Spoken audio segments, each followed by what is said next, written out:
welcome to the Game Birds. Today is a very, very special episode, but to start off, I'm your host, Bree. And I'm Alice. And today we are doing our very first award show, pretty much. It's going to be the Birdies. So Best in Show for the year. I know, so exciting. To give us a little break for the holiday season and just to kind of reminisce over our first season of the show, we wanted to take some time to highlight the games that were our absolute favorites for a variety of reasons throughout the 6 months we've been doing this. And yeah, I'm just really excited about this. Yay! Well, Bree, this was your idea. I'm like super excited. This is a great idea. We've got a number of categories to go through and highlight our favorite games of the year. I want to start out though with a few facts, a few quick facts.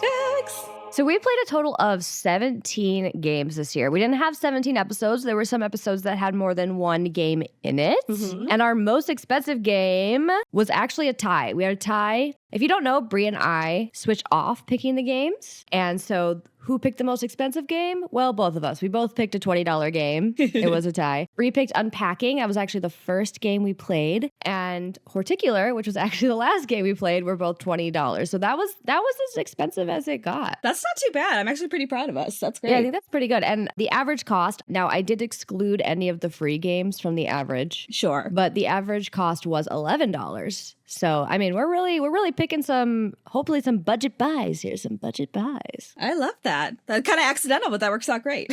Well, we've got a lot of categories, so let's get into it. Do you want to start off, Bree? Yeah, absolutely. So our first category is going to be most pleasantest surprise. And my pick for this one is going to be, which may be obvious if you listened to the episode recently, but for me, it's going to be Balatro. Yay! Yeah, you were skeptical on the roguelike card game, huh? 100%. I feel like this one was like, this is certainly a game that I would not pick for myself at all. And I was so grateful that like I just got into it right away. It is so quick. It is so fun. It's something that my partner plays as well. So we were literally just talking about it last night about different like mechanics and different strats to kind of like win. Turns out he doesn't have any strategy, but he's really good at it regardless. So kind of unfair. Honestly, this is the kind of game where I don't even feel like you necessarily need to be good at it because it is so quick. You're just constantly going through it, constantly learning. And again, I love the accessibility of it because I do not really understand card games and I still had a super fun time with this. And I even got to learn a bit more about cards as I was playing it. I love the fast-paced nature of it and it's just fun. It's really one of these games you could pop into, play for a little bit, maybe sometimes like 4 hours straight, just kind of depends on the mood. So this was such a good surprise for me. And again, not something I would have picked, but that was kind of the nature of the show in general, just to kind of expose each other to other games that we may not play. And yeah, this was a welcome surprise for me. Actually, Balatro did win a number of awards recently at the Game Awards. It won Best Independent Game, Best Debut Indie Game, Best Mobile Game, and I think it just also might have won Game of the Year at the Indie Game Awards. So Balatro's popping off, let me tell you. We love that. And honestly, well-deserved. Like, again, I think you can't beat the accessibility of this. And it just surprised me in like the best way possible. It is still in my game rotation to this day. I think it will forever be. So I feel like it is also the most bang for my buck. I enjoyed this way more than I thought I would. Yay. Well, brain fart. I was just thinking, suddenly Balatro was just like in front of my eyes. I just see the cards. Like, that's all you could see. My most pleasantest surprise was actually the Frog Detective series. Oh.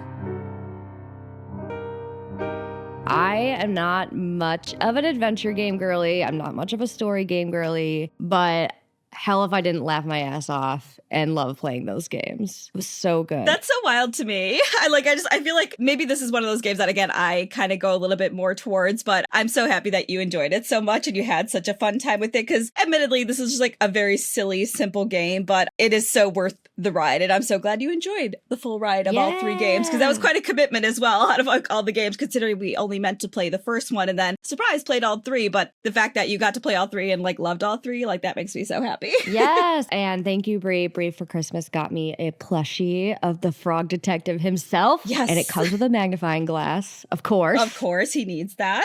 So I have that with me right now. Oh, beautiful. I love that. I probably need to get one for myself as well. You definitely need to. You need to. We have to have matching detectives. Matching second best detectives. Our next category was most cozy. We did play a decent amount of games that we marked as cozy this year. And I'm looking at my cheat sheet to try to figure out what the heck did I write down. Maybe this is an obvious pick, but I had to go with Spirit City Lo-Fi Sessions. Like, I still play that to this day while I'm working a lot. And love how like literally cozy it feels to be listening to lo-fi music and like you are in the bay window or by the fireplace or just like literally cozying up as a virtual figure. And so, I mean, I had to give it to Spirit City. It's a really great game. Oh, that makes me so happy. Honestly, that was like, if I had a runner up for this category, it would have been that game because I am continuously impressed with that game. It is extremely cozy and they just had a very cute winter update. So it's even cozier with Christmas sweaters and Christmas decorations and things like that. Excellent, excellent pick. My pick for this category was Luna's Fishing Garden.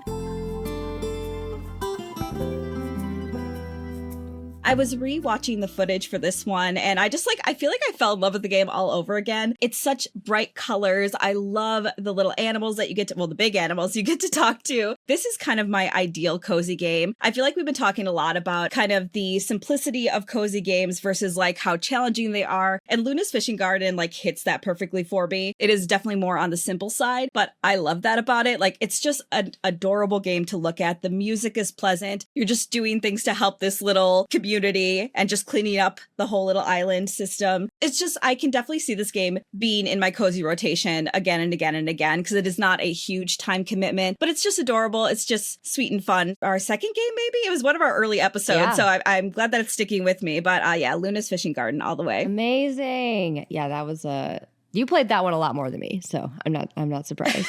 Yes, definitely. I think you would like it more if you played it more, because especially when you get to the bird section, the birds are very, very cute. Yes. So it's just pleasant, and we love that. I did go back and unlock the birds, so I'm getting there. I'm getting there. Oh, yay! Oh, I'm so glad, because the birds are so stinking cute. I'm like, I could just sit there and watch those birds just kind of tip-tap around all the time. Tip-tap, so tip-tap. That's already cozy.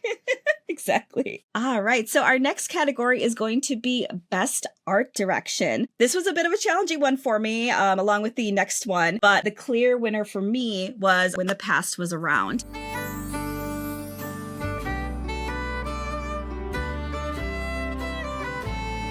I picked this game because of the art and it drew me in even more. Again, rewatching this episode as well, I just love the storybook aesthetic of this. It is so pretty because there's no dialogue in this game. It relies very heavily on the visuals paired with the music and it's just so impactful. It's so beautiful. The light pastel colors and like the pops of color with the plants and the books and things like that. I just think this game is so beautiful to look at. I think all of the games that we played had their own distinct style and I love that, but I feel like this one just like drew me in the most and it's the one that I think about the most in regards to the art. Yeah, this was a very hard category to pick. Yes. And I love your pick. I think that's a great pick for this. It was definitely in the running for me as well. I did have to go with Unpacking. To your point of the like no dialogue, right? Telling a story through the visual elements. I think Unpacking also does something very similar here where there's not dialogue and you are somehow able to understand a story that takes place over many years just through the art and through the items that you're picking up and placing. And not only that, I also just love the aesthetic of Unpacking so much. It is the color palette for me. I think it's getting more popular now to have these sort of Lisa Frank girly colors in a lot of places, but it was one of the first times I felt like I had encountered that in a video game. Unpacking happens to be a game that we reviewed, but we've played it before. Most of these games, we either haven't played it before or one person kind of started it. This happened to be for our first episode, tried to play it a little bit easy on ourselves and do a game we were more familiar with. And I still have to give it Best Art Direction. I think When the Past Around is amazing, but something about all of the cute little details in Unpacking just gets me every time. Now, honestly, I agree completely because I feel like even though it is a pixelated style, there is still so much detail that comes through and you're able to get so much of the story through those details. And the fact that they have like a merch store now, people liked those items so much that they saw in the game that they're like, I have to have this in real life. So It's just like, clearly there was something there to it. I love Unpacking. I feel like that could have probably won a lot of categories for me just because that game is so near and dear to my heart. So I'm like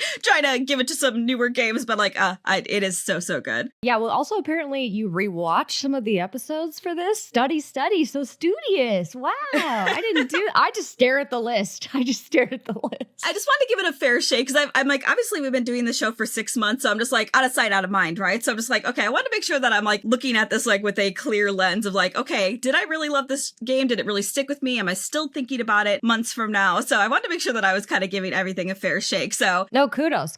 That's amazing. I do re-listen to our episodes all the time anyways, just for sake of improving my performance. So my excuse is I have to listen to every bit and piece of it 10 times when I'm editing it is my excuse. Sure. That is more than fair. I don't have to do that. So our next category is best soundtrack. This one, I struggled with this. Same. This was probably the hardest category. Yes, this is definitely I think this is the last category I filled out because so much of the music in these games were all just so good. And I paid for the soundtracks whenever I can. If it's available on Steam, I will buy the soundtrack. So I got to sit down. This one, I actually did sit down and study. Like I sat down and opened up all the soundtracks and tried to go through and remember. And I ended up going with When the Past Was Around. Listening back, immediately those emotions came back to me when the music was playing. Oh.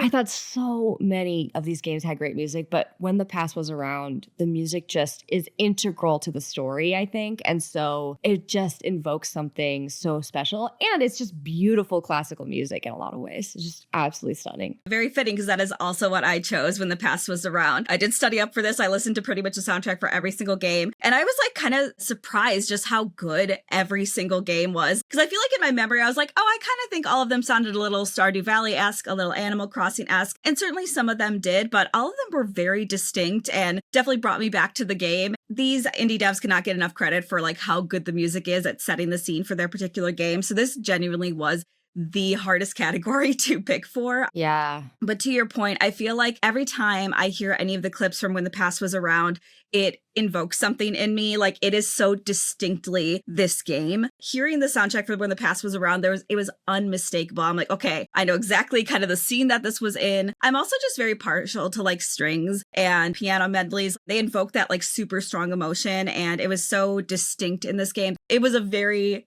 close call, but I think this was the one that was the absolute top for me. We're listening to our episode. The second that the violin starts playing in that section of the episode, like it just puts me in a certain mood, puts me in a certain place. So it had to be this. Like the music for this game is just absolutely top notch. Hey, we picked the same one for one of the categories. I love that for us. I mean, yeah, again, this one I mulled over the most. So I'm glad it wasn't only difficult for me. Like it's a great problem to have that like all of the soundtracks for all these games were just excellent all the way around. Yes. Everyone, round of applause for these freaking games. Like seriously. We have a couple more categories, but I'm just still already so in awe with all of the pieces of these games we played. And you know, we've barely scratched the surface on indie games, right? And man. Exactly.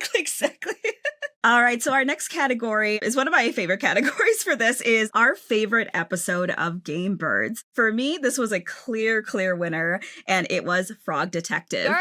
So, did you pick the same one? Yeah, I picked the same one.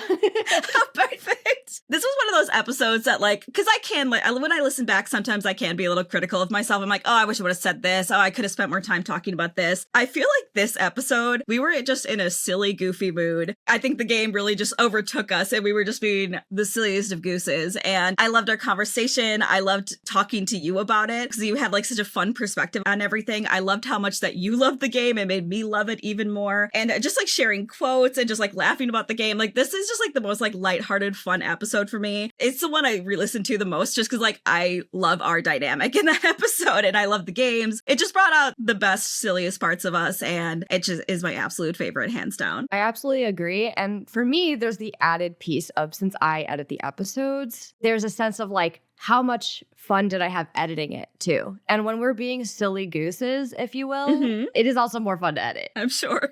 We have that part where we like reread some of the script and, you know, I'm putting like audio effects on it. And like even the edit was fun. I feel like it not only brought out the silly gooses in us, but it also brought out creativity. And I love that about this game and our episode. I mean, Brie, that was your pick. and it was my pleasantest surprise of the year. So really, really big, shout out to you for picking that. It's just, and shout out to the devs of Frog Detective. Like, what a great game. Oh, so good. We love it so much. We couldn't have done it without such a great trilogy of games to play and just like laugh over. So I'm so glad we picked the same one. Yeah. All right. Most anticipated game to review for 2025. This one actually was a little hard for me because, we don't necessarily pick all of the games ahead of time. Mm-hmm. And I'm trying not to pick a game that we definitely won't play necessarily. Yes. I tried to, in my mind, think of a game that I've been kind of like trying to figure out the timing in which we'll play it versus will we play it or won't we? Mm-hmm. And there is a game called Inscryption. It is another roguelike card game, but it's not anything like Balatro. It's an entirely different game. It just happens to have roguelite elements and happens to have cards. But I just want to see your reaction to this game. So for me, hopefully we'll play it in 2025. It's not a new game. It came out, I want to say 2021, around I believe it was still the pandemic, because I remember playing it just for hours in my PJs indoors. Well, I guess that doesn't necessarily mean it was the pandemic, but sure. I'm pretty sure it was the pandemic. So for me, it's Inscryption. We'll see if we play it. Yeah, absolutely. I have seen some gameplay of it. So I hope we do get to play it because I feel like that might be an interesting experience for me. Okay, don't watch any more gameplay. Okay. Don't watch any more gameplay. No spoilies. You got it. For me, most anticipated is Shadows over Loathing. This is actually, I think it's the third in the series, technically. Alice and I had previously played West over Loathing. It's super fun, silly game. Again, silly points always trump everything for me. But Shadows over Loathing is the sequel to that. I think it is a trilogy, but I'm not 100% sure. But it's just this kind of big adventure game, stick figures, just kind of walking around. The humor in the game is amazing. I have seen a little bit of gameplay footage of it, but the person I was watching never finished the game, and it came out a couple of years ago. It just seems like a really silly, fun time, and I would love to dig into that. My only hesitation is that I think it's definitely going to be a longer game for us, so I would probably like to dig into it at some point, but it's going to have to be at the right time. But I love those series of games. I think they're so good. The first time we played West of Loathing, we actually streamed it on our gamebirds Twitch that we are very locked out of because I don't even know what email address I signed up for with that old Twitch. But this is the thing. We've been doing this podcast for only, 6 months or so, but we've been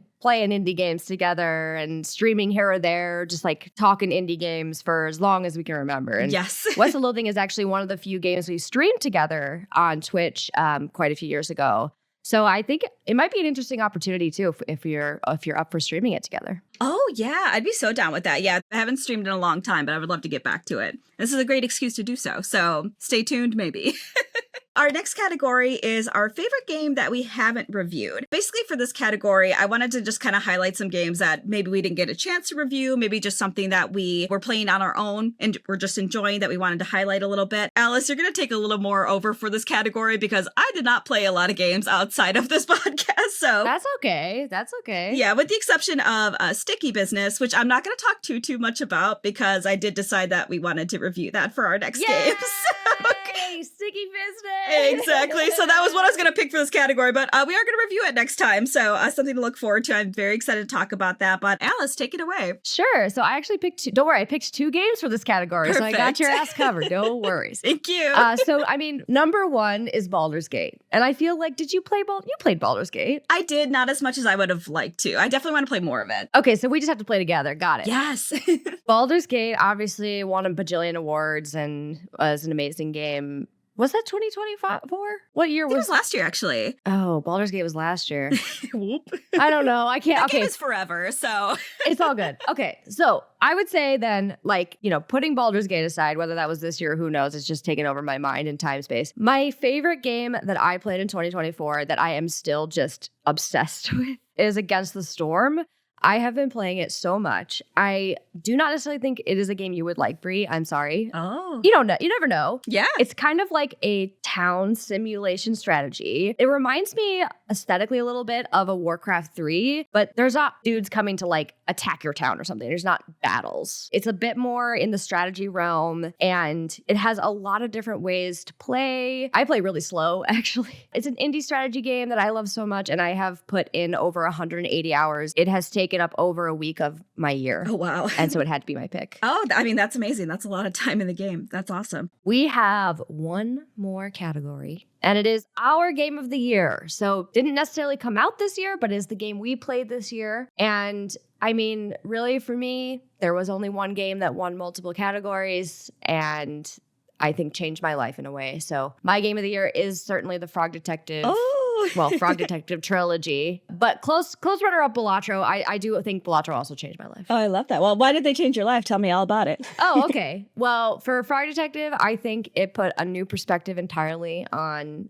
what it means to play games together, what it means to enjoy games of different types, Oh, and also, had a good laugh. we love that. Excellent. Well, for me, game of the year is going to go to Chicken Journey. This game was just like, I feel like there's no world where I wasn't going to love this game, but I feel like I loved it so much more than I expected. I think the art is beautiful. I love the bright colors. I love the little chicken sprites. They are so dang cute. I love the wholesomeness of the story. I feel like the interactions between the characters were like so sweet. I mentioned in our episode that there was that moment between you and like that giant monster plant. And it was like that genuinely made me emotional at the time because I thought it was so sweet. And also there's a lot of silly factor there. I love that half the time in the water temple, I'm just trying to get these frogs to have a really cool pool party. This game is just my vibe, like top to bottom. Also, yes, it was a platformer and there were some frustrating elements in it, but I still enjoyed the game overall. Even the moments that were kind of frustrating, I still was excited to come back to the game because I was like, I just want to keep playing this. Like, I'm just having a good time. It's certainly not on the cozy side. It's kind of more of the challenging side of that. But like, I just like the game overall. I think it's super, super cute. I think it's very underrated. And I think it's the game that I would maybe recommend the most out of everything that we have here. So especially if somebody likes platformers, I just think it was all around like a good experience for me. So, and I did not beat it, unfortunately, but I definitely want to. So Chicken Journey all the way. Wow, I love that. I'm both surprised, but then I'm like, oh yeah, that makes sense. And I cannot stress this enough that like we love all these games that we played so much. So it's just like we had such a good time regardless. And it was hard to pick these categories. Like I'm so glad we did this and to give these games a spotlight, but like we genuinely love all the games that we played. And I'm glad that we got an opportunity to play them. I don't know about you, but I've been really enjoying making this podcast with you. And I'm so thankful for you and all the time and effort you've been putting into this. You are such a great researcher when it comes to these games, and you take copious notes.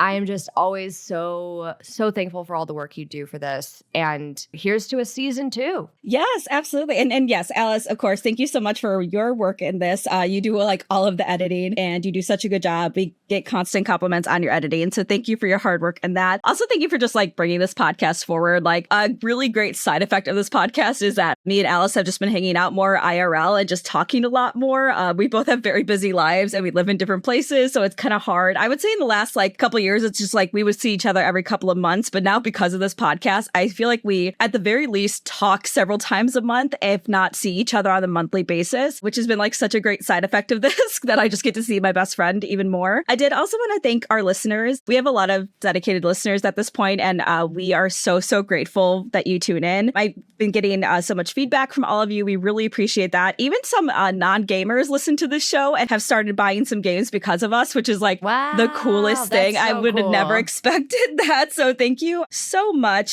We are so grateful to get to do this. This has been so much fun. I'm loving getting to just, again, talk to my best friend even more and also just like be exposed to so many different games that I may have not played before. I saw Alice the other day, IRL, and I was just like gushing about like, I'm like, God, indie games are so cool. I think it's so cool that we get to play even more indie games together and just talk about them and put even like the smallest spotlight on it. So thank you all for the opportunity to do that. And we're so excited to bring you a season 2. We'll see you all in 2025. Happy New Year. Happy New Year. Woo!